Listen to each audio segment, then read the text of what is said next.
So, Jai Hind to all of you. My name is Atul Dhiman and welcome to this Abhipedia platform powered by Abhimanyu IAS। और आज जो है हम लोग again एक PYQ session लेकर आ रहे हैं आपके लिए हिस्ट्री के, क्योंकि हिस्ट्री के अभी भी काफ़ी अच्छे अच्छे क्वेश्चंस हैं जो PYQs हैं जो अभी रहते हैं। So this is history part 4। So पहला जो क्वेश्चन है हम लोग बात करते हैं which of the following. So which of the following are true in the context of Swadeshi movement. Swadeshi movement 1905 में हुआ था और इसके बारे में देख लेते हैं कि क्या क्या इसमें स्टेटमेंट है। सबसे पहले तो massive demonstration were held in Bengal. तो मैसिव डेमोन्स्ट्रेशन कहाँ पे हेल्ड हुई? बंगाल के अंदर। क्वेश्चन ये स्टेटमेंट तो ठीक है। हड़ताल वॉज ऑब्जर्व्ड इन कलकत्ता। ठीक है। उसके बाद the movement was initiated by the moderates but was taken over by the revolutionary nationalist at the later stage. बिल्कुल ये स्टेटमेंट तो 100% ठीक ही है, क्योंकि 1905 तक तो मॉडरेट्स जो थे वो अपना पूरा जोर लगा रहे थे कि रिवोल्ट जो अपना पार्टीशन ऑफ बंगाल है वो ना हो। लेकिन जब मॉडरेट्स को समझ आ गया, जब सभी को दिख गया कि ब्रिटिशर्स ने पार्टीशन ऑफ बंगाल कर दिया है, तो 1905 के बाद उनके सामने जो सामने एक्सपेक्ट करके खड़े हुए थे बाकी जो लोग थे जिनको हम लोग एक्सट्रीमिस्ट भी कह सकते हैं या गरम दल वाले लोग थे, उन्होंने फिर मॉडरेट्स को बोल दिया कि अब आपका जो कॉन्स्टिट्यूशनल तरीके हैं उससे बाहर हट के हमें काम करना पड़ेगा। सो रेवोल्यूशनरी नेशनलिस्ट जो थे वो लेटर स्टेज में 1905 से लेके 1908 तक एक्टिव हो चुके थे और उन्होंने ही फिर आगे जाके इस मूवमेंट को लीड किया था। ठीक है। सो थर्ड आंसर तो 100% ठीक है। ये सिंपल क्वेश्चन है, वैसे अगर हम लोग नॉर्मल बुक से भी देख लेंगे तो भी हमारा काम चल जाएगा। तो third statement is right. Third statement is right, तो ये भी राइट हो सकता है, ये भी राइट हो सकता है और ये भी राइट हो सकता है।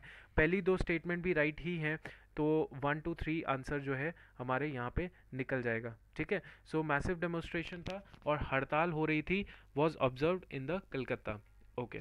नाउ ये हमारे पास एनसीईआरटी क्लास 10th की एनसीईआरटी है, वहाँ से हमें ये आंसर मिला।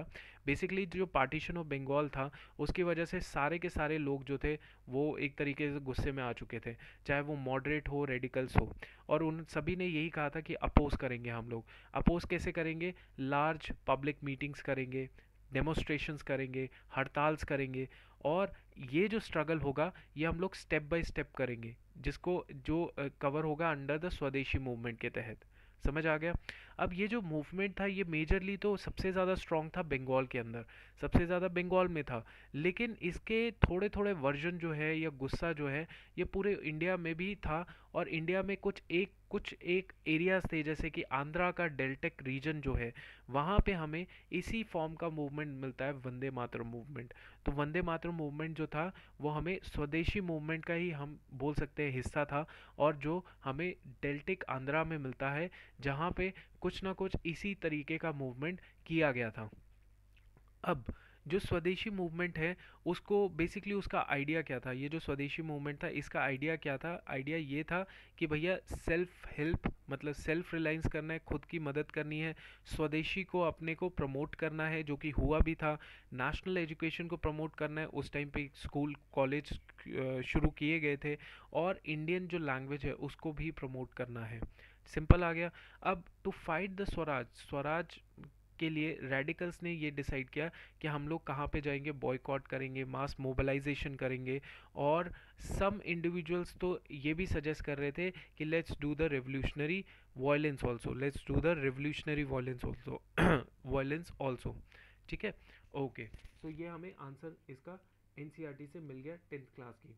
अब उसके बाद क्या है कि क्वेश्चन है कि हमें क्रोनोलॉजिकल ऑर्डर में इसको सेटअप करना है, क्रोनोलॉजिकल ऑर्डर में इसका आंसर निकालना है। सबसे पहले है रामकृष्ण मिशन, आर्य समाज, ब्रह्मो समाज एंड परमहंसा मंडली। सो बड़ी सिंपल सी चीज़ है, हमने देखना है कि ब्रह्मो समाज कब आया था। देखो ब्रह्मो समाज 1830s के टाइम पे आया था। वैसे कुछ बुक्स में हमारे पास 1828 भी लिखा हुआ है कि 1828 में इसकी स्थापना हुई थी। इससे पहले जो था वो कौन सा समाज था? वो था आत्मीय सभा। वो कौन सी थी? आत्मीय सभा थी। ठीक है, आत्मीय सभा। ठीक है, आत्मीय सभा। जो 1814 में सेटअप किया गया था। बट इसके बाद जो आया वो आया एक ऑर्गेनाइज तरीके से ब्रह्मो समाज, ठीक है, ऑर्गेनाइज तरीके से ब्रह्मो समाज ऑर्गेनाइज किया गया था। अब उसके बाद हमारे पास कौन सा समाज आता है, कौन सा ऑर्गेनाइजेशन थी, जैसे वी हैव रामकृष्ण मिशन। तो रामकृष्ण मिशन जो था वो कब इंट्रोड्यूस किया गया था? रामकृष्ण मिशन जो है कलकत्ता में इंट्रोड्यूस किया गया था 1897 में, बहुत ही एंड में इंट्रोड्यूस किया गया, और स्वामी विवेकानंद इसके संस्थापक थे। उसके बाद आर्य समाज की बात कर ले तो आर्य समाज जो है 1875 के टाइम पे इसको इंट्रोड्यूस किया गया था। आर्य समाज को 1875 के टाइम पे इंट्रोड्यूस किया गया था। और लास्ट इज परमहंसा मंडली। तो परमहंसा मंडली जो है वो कहाँ पे कब इंट्रोड्यूस की गई थी? इट वाज इंट्रोड्यूस्ड इन 1849, ठीक है। और ये मंडली कहाँ पे एक्टिव थी? बॉम्बे में एक्टिव थी। तो ऐसे तो हमने देख लिया, ये कहीं से भी आपको सवाल मिल जाता, लूसेंट पड़ी होती वहां से निकल जाता। अब देखो पहला तो है, देखो पहला तो है, देखो पहला तो है, देखो पहला तो है, देखो पहला तो है भैया ब्रह्मो समाज। पहला ब्रह्मो समाज है, तो हमारे सारे के सारे जो है माइनस हो गए एक्सेप्ट दीज टू ऑप्शंस, ये दोनों को छोड़ के। चौथा जो है बड़ा क्लियर है। चौथा कौन सा था? फाउंडेशन ऑफ परमहंसा मंडली 1849। तो ये हमारा फोर्थ आ गया। अब पहले और दूसरे में डाउट है, तो पहले वाला क्या था? आर्य समाज 18 रामकृष्ण मिशन जो कि 1897 पे था, और आर्य समाज जो था 1875 पे था। तो you got the answer very clearly कि किस तरीके से इसका प्रॉपर आंसर आएगा। ये हमने एनसीईआरटी से दोबारा से देखा। एनसीईआरटी क्लास 10th की बुक है, वहाँ पे ब्रह्मो समाज 1830 में, बुक्स में लिखा है 1828 भी, बट हमें एनसीईआरटी देखनी है तो ये बात करेंगे। सारे के सारे एडल्ट्री सेक्रीफाइसेस और ये बिलीव करते थे उपनिषद्स में, ठीक है। इनके जो मेंबर्स होते थे वो जितनी भी रिलीजियस प्रैक्टिसेस हैं उसको कहीं ना कहीं फॉलो करने में कतराते थे। मतलब they used to believe in one God, और ये जो प्रैक्टिसेस हैं, ये जो सुपरस्टिशन है, इसको ये एक तरीके से क्रिटिसाइज करते थे या एक्सेप्ट नहीं करते थे। उनके जो आइडियाज़ होते थे वो बेसिकली कहाँ से निकलते थे? हिंदुज़म एंड क्रिश्चियनिटी, हिंदुज़म और क्रिश्चियनिटी दोनों से ये आइडियाज़ निकलते थे। और साथ ही साथ इसमें वो पॉजिटिव डायमेंशंस तो देखते थे बट ऑल्सो नेगेटिव डायमेंशंस को भी ये जज करते थे। अंडरस्टूड? ब्रह्मो समाज के जो फॉलोअर्स थे। उसके बाद वी हैव स्वामी दयानंद सरस्वती। तो स्वामी दयानंद सरस्वती जो हैं, ये रहे स्वामी सरस्वती। इन्होंने दयानंद सरस्वती ने आर्य समाज की स्थापना की थी 1875 में। ये ऑर्गेनाइजेशन जो रिफॉर्म करेगी हिंदुइज्म को। तो हमारे पास सिंपल आ गया, 1875 की डेट आ गई, ठीक है। डेरोजियन के बारे में पढ़ लेते हैं, वैसे ये क्वेश्चन आया नहीं था बट फिर भी हम लोग देख लेते हैं कि डेरोजियन जो यंग बंगाल मूवमेंट के संस्थापक थे, इन्होंने कलकत्ता में शुरू किया था।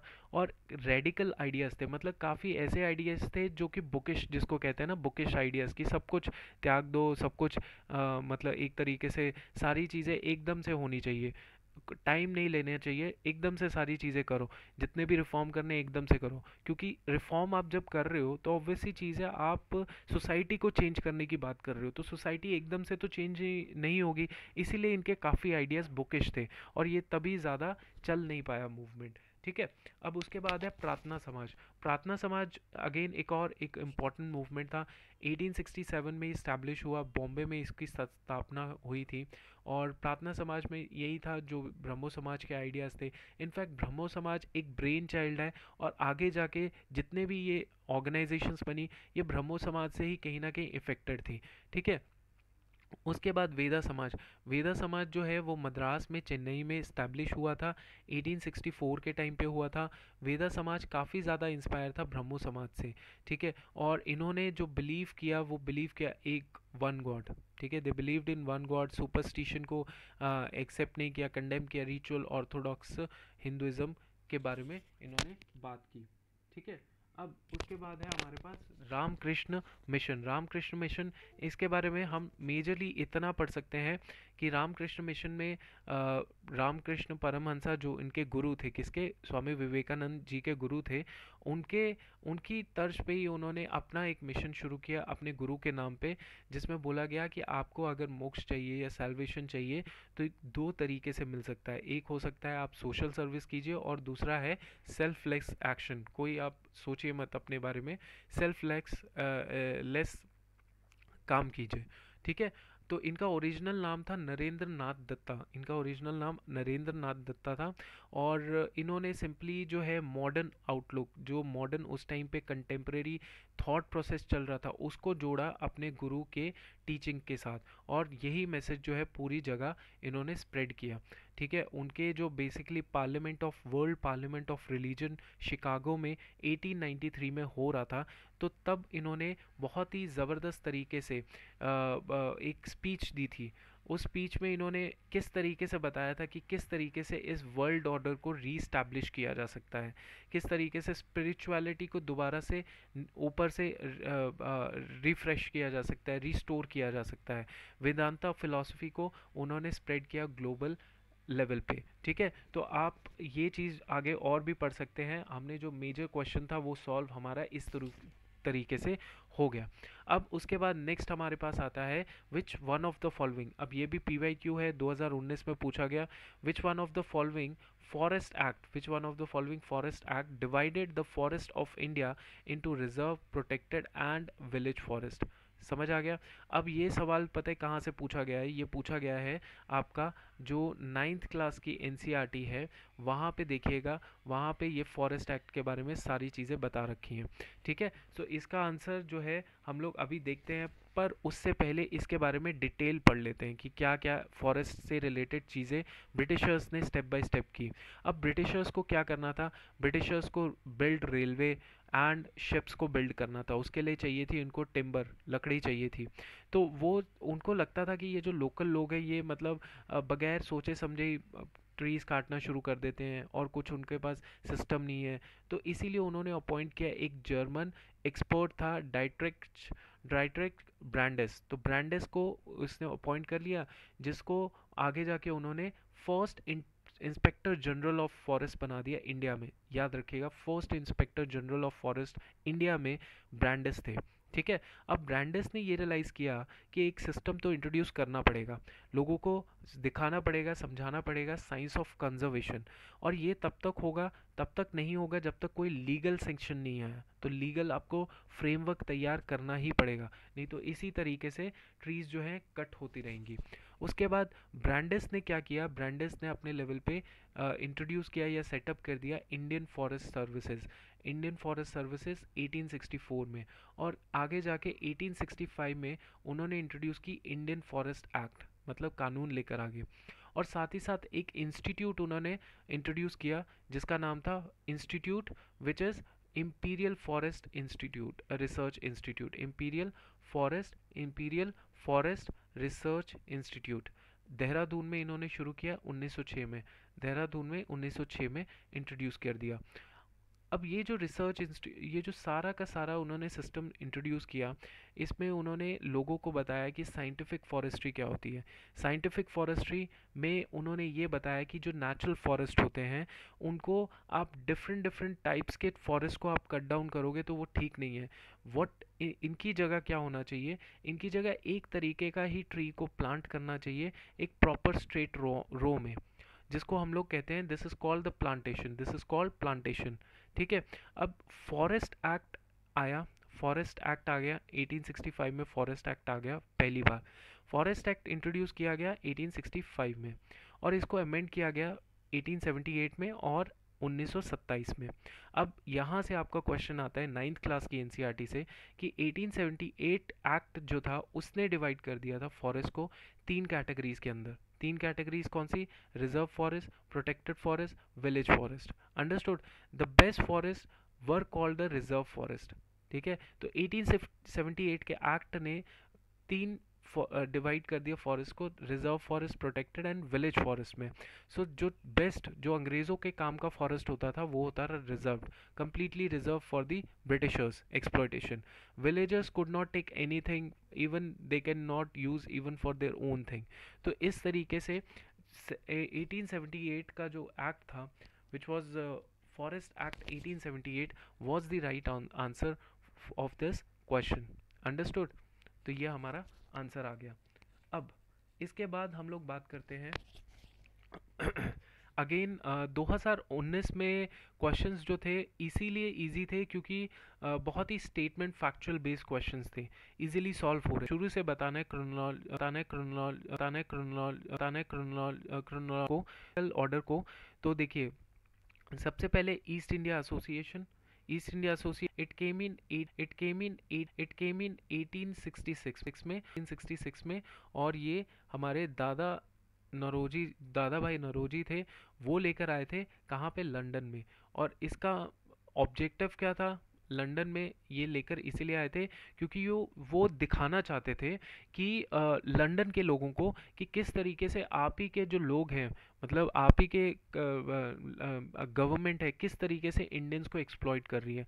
तो to sensitize people of London, कि आप प्रेशर डालिए अपनी गवर्नमेंट को कि अपने यहाँ के जो जो जहाँ पे वो रूल कर रहे हैं उन लोगों को एक्सप्लॉइट ना किया जाए। तो ईस्ट इंडियन एसोसिएशन का ये थोड़ा छोटा ऑब्जेक्टिव था। उसके बाद पूना सार्वजनिक सभा।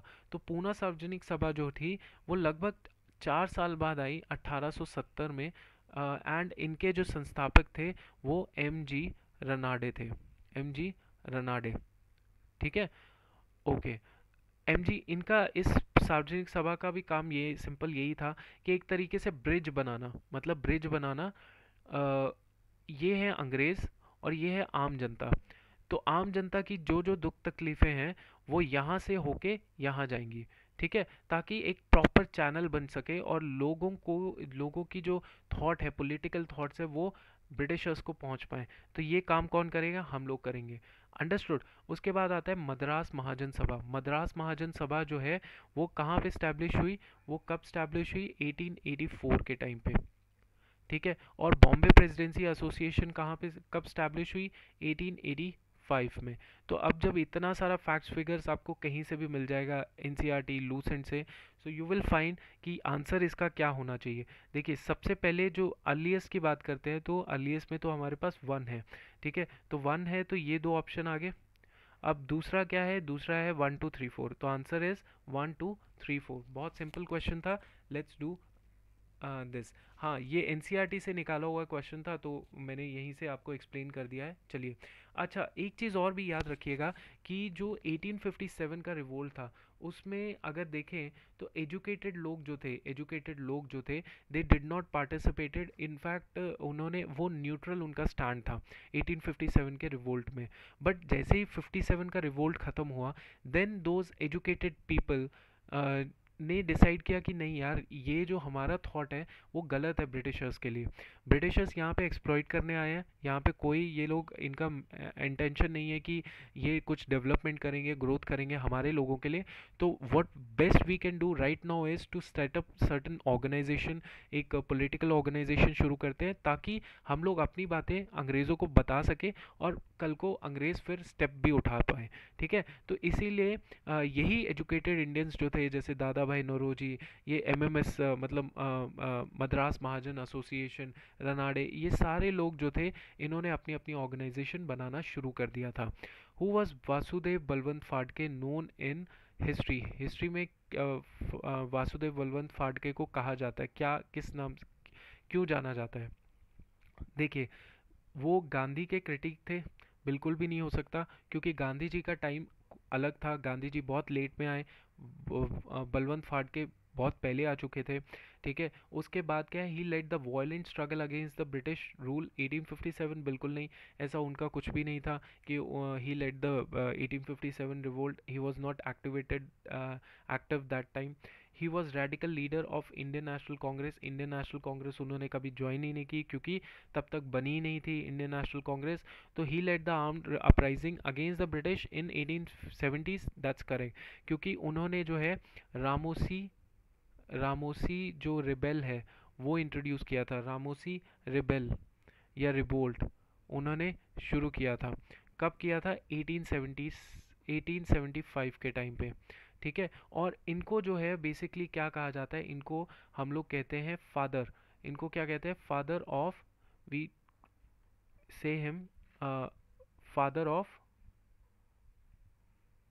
Father of Indian armed rebellion.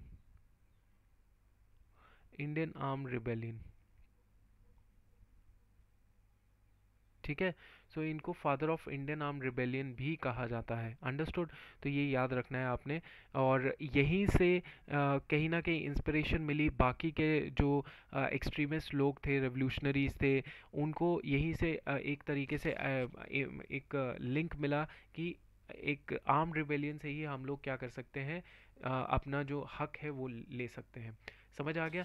उसके बाद नेक्स्ट क्वेश्चन आता है, next is which of the following statement is are correct about the Prarthana Samaj. Prarthana Samaj का काम क्या था कि aim to reform the Hindu society, बिल्कुल काफ़ी हिंदू सोसाइटी के अंदर कास्ट को लेके, कम्युनल कास्ट को लेके, रिलीजियस कल्चरल, इसमें बहुत सारे ऐसी चीज़ें थी जो कि ठीक नहीं थी, इनह्यूमन प्रैक्टिसेस थी। It was based in Maharashtra, बिल्कुल। ये इट बिलीव्ड इन मोनोथिज्म, मतलब एक भगवान में विश्वास करते थे, बिल्कुल ये बिलीव करते थे एक भगवान में। It had greatly influence the Brahmo Samaj. देखिए प्रार्थना समाज और ब्रह्मो समाज का जो टाइम पीरियड है वो बहुत डिफरेंस है। ब्रह्मो समाज ने प्रार्थना समाज को इन्फ्लुएंस किया था, नॉट द प्रार्थना समाज ब्रह्मो समाज को इन्फ्लुएंस कर रहा है, क्योंकि ब्रह्मो समाज पहले आया था 1830 के टाइम पे, ठीक है। प्रार्थना समाज लेट में आया, इसीलिए इसमें आंसर क्या होना चाहिए, 1 2 3 आंसर सही है, बिल्कुल 1 2 3 answer is the right answer. क्योंकि देखिए महाराष्ट्र में था, मोनोथिज्म में बिलीव करता, 2 3 इसमें ऑप्शन है, पहला भी सही है, तो ultimately 4 is the wrong answer. Okay, now next is which among the following statement about the Jallianwala Bagh massacre is are correct, ठीक है। तो इसमें हमने बात करनी है क्या स्टेटमेंट थी। देखिए सबसे पहले, in Jallianwala Bagh troops open fire upon the unarmed crowd, बिल्कुल ये तो बहुत ही सिंपल सा फैक्ट है, ठीक है। Troops were under the command of General Dyer, बिल्कुल दिस इज ऑल्सो ट्रू। अब 1 2 सही है, अब 1 2 सही है, तो ये आ सकता है, सॉरी ये नहीं, ये या तो ये आ सकता है, ठीक है, या फिर ये आ सकता है, क्लियर। तो इन दोनों में से ही हमने आंसर निकालना है। अब 1 2 सही है, तो तीसरा है, troops did not issue any warning to the people before opening the fire, बिल्कुल सही आंसर है। क्यों? क्योंकि देखिए उससे पहले क्या हो गया था, मार्शल लॉ लग चुका था, मार्शल लॉ लग चुका था, और मार्शल लॉ में सिंपल था कि गैदरिंग अलाउ नहीं थी। तो उस हिसाब से इन्होंने कोई जब ये आ गए गेट के अंदर एंट्री हुई, गुरखा रेजिमेंट वाले लोग थे ये, और under the command of General Dyer, तो उन्होंने बगैर किसी बताए ही उन्होंने बेसिकली ओपन फायर कर दिया था, क्योंकि मार्शल लॉ लग चुका था पहले, बट लोगों को नहीं पता था कि मार्शल लॉ लग चुका है, ठीक है। सो बेसिकली क्या था कि 10th अप्रैल को अमृतसर में पुलिस ने पीसफुल प्रोग्रेशन के ऊपर जो है फायर कर दिया, और अटैक्स होने लग पड़े बैंक में, ऑफिस में, रेलवे स्टेशंस में, और अल्टीमेटली इन सबको कंट्रोल करने के लिए मार्शल लॉ इम्पोज कर दिया गया 10th अप्रैल को, ठीक है। 10th अप्रैल को मार्शल लॉ इम्पोज कर दिया गया, जनरल डायर ने टुक द कमांड। अब ये सब जो था ये पंजाब वाले एरिया में हो रहा था, पंजाब वाले एरिया में, दिल्ली में हो रहा था। ये इसीलिए क्योंकि जो फर्स्ट वर्ल्ड वॉर थी ना, फर्स्ट वर्ल्ड वॉर ख़त्म होने के बाद सबसे ज़्यादा अगर देखा जाए इंसानों की जान गई या फिर पैसों का लॉस हुआ, वो पंजाब को हुआ, ठीक है। पंजाब में फैमिली जो है वो ख़त्म हो चुकी थी, फैमिलीज ख़त्म हो गई थी, क्योंकि उनके ही जो जवान थे, उनके ही परिवार के लोग थे, वो बेसिकली फ़ौज का हिस्सा थे। तो ब्रिटिशर्स ने उन सारे कम्युनिटीज़ को कुछ इस तरीके से कोई भी सपोर्ट नहीं किया after the first world war, और काफ़ी ज़्यादा पंजाब में एक तरीके से एग्रेशन था ब्रिटिशर्स के अगेंस्ट। इसीलिए इतने सारे जो प्रोटेस्ट आप देख रहे हो यहाँ पे, इतना सारा महात्मा अमृतसर में प्रोटेस्ट, ये सारे इसी वजह से हो रहे थे। अब होता क्या है कि 13th April was the day, 13th April was the day जब इनफेमस जलियांवाला बाग इंसिडेंट हुआ था। तो आप देख सकते हैं क्या उसने क्या किया, सारे एग्जिट पॉइंट्स को block, open fire on the ground, killing thousands hundreds of people. उसका ऑब्जेक्टिव ये था कि वो बताना चाहता था कि एक मॉरल इफेक्ट दिखाना चाहता था कि अगर लॉ है तो this is your duty to follow that law. Martial law लग चुका था कि एक सत्य के टेरर और फियर का जो फील है उसको प्रोड्यूस करना चाहता था, ठीक है। सो ये आपने याद रखना है जलियांवाला बाग मैसेकर के बारे में। Which of the following statement about the Ishwar Chand Vidyasagar are not correct. तो ईश्वर चंद विद्यासागर जो है उनके बारे में कौन सी ऐसी स्टेटमेंट है जो गलत है, ठीक है। सो गलत वाली बतानी है। ओके, अब देखिए, सबसे पहले तो पहली स्टेटमेंट कि विद्यासागर की जो राइटिंग्स थी significantly help to develop the Bengali language. बिल्कुल, उन्होंने जो है बंगाली प्राइमर, बंगाली प्राइमर लिखे थे। बंगाली प्राइमर जो है उन्होंने इंट्रोड्यूस किया था, जिसने हेल्प की थी बंगाली लैंग्वेज को ऊपर उठाने की। He receive the title Vidyasagar from the Presidency College. बहुत सिंपल सा फैक्ट था, ठीक है, कहीं पर भी मिल जाएगा, लूसेंट में मिल जाएगा, anywhere. He was enthusiastic about the spread of women education. बिल्कुल, ही वॉज एंथोजियास्टिक। इन्होंने अपने लेवल पे बहुत ज़्यादा विमेन एजुकेशन के लिए काम किया था, स्कूल कॉलेज स्कूल्स खोले थे इन्होंने, ठीक है। Vidyasagar defended, Vidyasagar defended widow marriage without being convinced of the about the spiritual support. Now this is something which is doubtful इसीलिए क्योंकि विद्यासागर ने बेसिकली जो विडो रिमैरिज को सपोर्ट किया था, वो सपोर्ट इसी बेसिस पे ही किया था कि यार देखो, आपके जो एंशंट जो स्क्रिप्चर्स हैं, चाहे ऋग्वेदा है, everywhere everywhere it is written, Upanishads हैं, वहाँ पे विडो रिमैरिज को सपोर्ट किया गया है। तो क्यों किया गया है? बिकॉज ऑफ बेसिकली उन स्क्रिप्चर्स के अंदर ये सारी चीज़ें लिखी हुई हैं, ठीक है। सो विद्यासागर जो है उन्होंने अच्छा खासा सपोर्ट, उन्होंने अगर विडो रिमैरिज को सपोर्ट किया तो based on those facts and figures जो बेसिकली उन स्क्रिप्चर्स के ऊपर लिखे हुए थे, ठीक है। सो चौथा स्टेटमेंट तो बिल्कुल गलत हो गया। अब चौथा स्टेटमेंट गलत हो गया तो या तो ये हो जाएगा या फिर इसका आंसर ये होना चाहिए, ठीक है। अब चौथा स्टेटमेंट है तो दूसरा स्टेटमेंट है ही रिसीव द टाइटल। बिल्कुल, this is a fact question, factual statement है, तो ये तो बिल्कुल सही है। तो इसका आंसर क्या होना चाहिए? इसका आंसर होना सी होना चाहिए आंसर, ठीक है। चलो इसके और भी पॉइंट्स और देख लेते हैं। जैसे सिंपल था, देखो सबसे ज़्यादा डाउटफुल हमारे को वो वाले क्वेश्चन में स्टेटमेंट में था, फोर्थ वाले स्टेटमेंट में। वही फोर्थ स्टेटमेंट जो है हमें सिंपल कहाँ पे मिलता है? We found it on the NCERT, in the NCERT. one of the most famous reformers, Ishwar Chand Vidyasagar, used the ancient text to suggest that the widow could remarry. Window remarry कर सकती है। And ये कहाँ से उन्होंने देखा? जो ancient हमारे टेक्स्ट हैं, ठीक है। और इन्हीं के सपोर्ट से आगे जाके 1856 में विडो रीमैरिज को परमिट कर दिया गया था, विडो रीमैरिज को परमिट कर दिया गया था, correct. Now next is which of the following statement about the Bhagat Singh is a not true. कौन सी स्टेटमेंट है जो गलत है? ठीक है, Bhagat Singh was influence by socialist ideas. बिल्कुल, he was influence by the socialist ideas. और आगे जाके he was member of HSRA। बिल्कुल, he was a member of HSRA, जो कि पहले HRA थी, हिंदुस्तान रिपब्लिक एसोसिएशन, जो कि फिर सोशलिस्ट, इसमें वर्ड इंक्लूड इसलिए किया गया क्योंकि भगत सिंह इस एसोसिएशन के पार्ट बन गए थे। Bhagat Singh threw the bomb in the Legislative Assembly in 1929 with the objective to kill as many as people possible. Now this is statement which is illogical, या ये तो ऐसा statement है जो सबको ही पता है कि गलत है, तो ये statement गलत हो गया, ठीक है। जब ये statement गलत हो गया तो आंसर या तो हमारे पास 3 होगा, ठीक है, 3 ओनली होगा। बट इसमें ज़्यादा सोचने की बात नहीं है। भगत सिंह इन्फ्लुएंस थे सोशलिस्ट आइडिया से, पहला सही है, दूसरा भी सही है, तीसरा गलत है। तो 3 only is the right answer which is wrong statement, which is simple answer question. अब नेक्स्ट हमारा जो नेक्स्ट क्वेश्चन है वो ये है कि काकोरी कॉन्स्पिरेसी केस में कौन कौन लोग थे जो इन्वॉल्व नहीं थे, ठीक है, कौन इन्वॉल्व नहीं था, नॉट एसोसिएटेड। अब देखिए, राम प्रसाद बिस्मिल, राजेंद्र लाहिरी, अशफाकुल्ला खान, ठीक है, उसके बाद सूर्य सेन।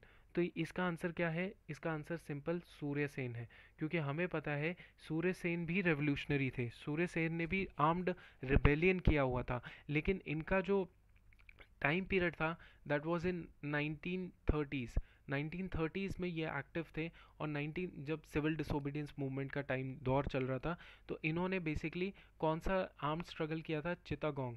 सो इन्होंने चितागोंग जो है वो आर्म्ड रेड शुरू की थी, आर्मरी रेड जो है वो शुरू की थी,